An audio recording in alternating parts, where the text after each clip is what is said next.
만약 인류의 역사를 관통하는 단 하나의 욕망이 있다면 어떨까요? 바로 신이 되려는 욕망 말입니다. 오늘 우리가 살펴볼 자료는요, 인류의 모든 이야기가 바로 이 욕망에서 시작됐다고 주장합니다. 자, 그 거대한 서사를 지금부터 함께 따라가 보시죠. 오늘 이야기는 이 도발적인 질문에서부터 시작합니다. 인류의 모든 문명, 전쟁, 철학, 이 모든 게 사실은 아주 오래전 단 하나의 선택에서 비롯된 거라고 이 자료는 말하고 있거든요. 과연 그 운명적인 선택이라는 게 뭘까요? 네, 바로 이겁니다. 우리가 흔히 아는 그 선악과 이야기 있잖아요. 그게 단순히 과일 하나 먹은 이야기가 아니라는 거죠. 이 자료에 따르면 핵심은 인류가 외부의 절대적인 기준을 버리고 자기 자신을 옳고 그름의 판단 기준으로 삼으려고 했던 바로 그 첫 번째 시도였다는 겁니다. 이게 진짜 대담한 해석인 게 이 첫 번째 선택이 마치 도미노의 첫 블럭처럼 이후의 모든 인류 역사를 결정지었다고 보는 거예요. 그러니까 이건 그냥 신화가 아니라 인류라는 거대한 드라마의 첫 장면이라는 거죠.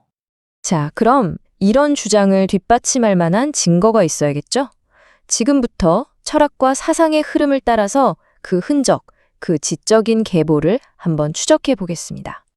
이 자료는 역사의 중요한 전환점마다 이 인간 중심 사상을 이어받고 또 발전시킨 핵심 인물들이 있었다고 딱 짚어내는데요. 고대의 프로타고라스, 계몽주의 시대의 데카르트, 그리고 현대 철학의 문을 열었다고 평가받는 니체, 바로 이 세 사람입니다. 모든 건 고대 그리스에서 나온 이 한 문장에서 시작됐다고 봅니다. 인간은 만물의 척도다. 와, 인류 역사상 처음으로 모든 가치 판단의 중심에 신이 아니라 인간을 딱 갖다 놓은 정말 혁명적인 선언이었죠. 시간이 한참 흘러서 계몽주의 시대로 옵니다. 나는 생각한다, 고로 존재한다. 너무 유명한 말이죠? 이 자료는 이 명제를 이렇게 해석해요. 존재의 근거를 신에게서 찾아온 인류가 이제는 인간 개개인의 생각하는 힘, 즉 이성에서 찾기 시작했다는 거죠. 이제 내 존재 증명은 오롯이 나 자신의 몫이 된 셈입니다.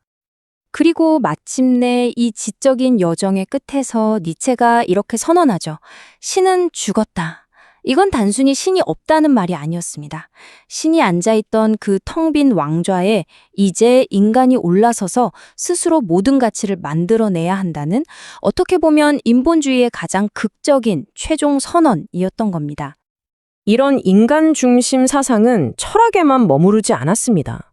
과학계에서는 진화론이 등장해서 창조자의 자리를 대신했고, 정치적으로는 공산주의가 신을 인민의 적으로 규정했죠. 그리고 마침내 현대에 와서는 유발 하라리가 말한 호모 데우스처럼 인류가 이제 기술의 힘으로 스스로 신이 되려는 단계까지 왔다고 이 자료는 분석하고 있습니다. 자, 바로 여기서 이 분석의 관점이 극적으로 갈립니다.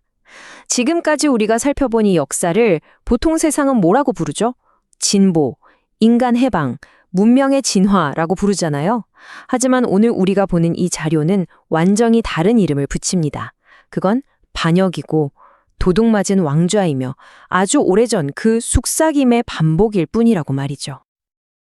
그리고 이 자료는 이 모든 거대한 역사적 흐름과 인간의 몸부림을 단 하나의 아주 강력하고 무거운 단어로 요약합니다.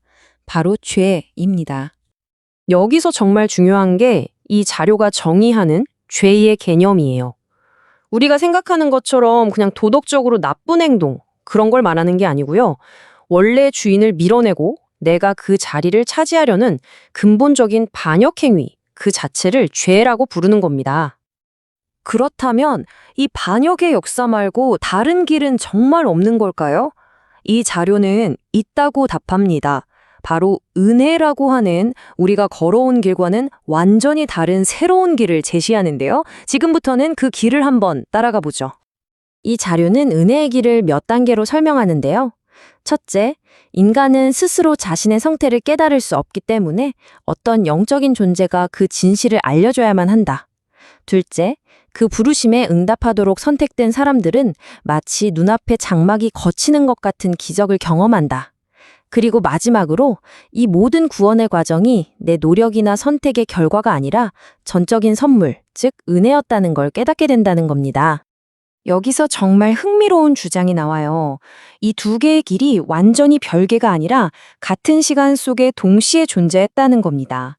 예를 들면 르네상스나 종교개혁처럼 인간의 이성이 막 빛을 발하던 인본주의 시대의 한가운데서도 신은 계속해서 이 은혜의 길을 열어두고 있었다는 거죠. 일종의 평행 우주 같은 역사관이라고 할까요? 이 자료는 이 강력한 비유 하나로 모든 걸 요약하면서 결론을 내립니다. 인류가 스스로 열었던 문이 있고 신에 의해서 열린 전혀 다른 문이 있다는 것. 결국 인간 앞에는 두 개의 문이 놓여 있다는 이야기입니다. 결국 오늘 우리가 쭉 살펴본 이 자료의 목적은 아주 분명해 보입니다.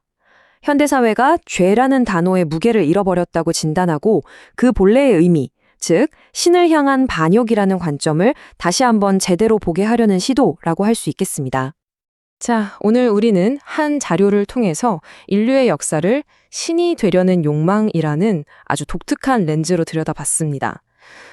이 관점이 맞다 틀리다를 떠나서요. 여러분은 어떻게 느끼셨나요? 만약 역사가 정말 하나의 거대한 영적 드라마라면 우리가 지금 살고 있는 이 순간은 과연 어떤 의미를 갖게 될까요? 한 번쯤 깊이 생각해 볼 만한 질문을 남기면서 오늘 분석은 여기서 마치겠습니다.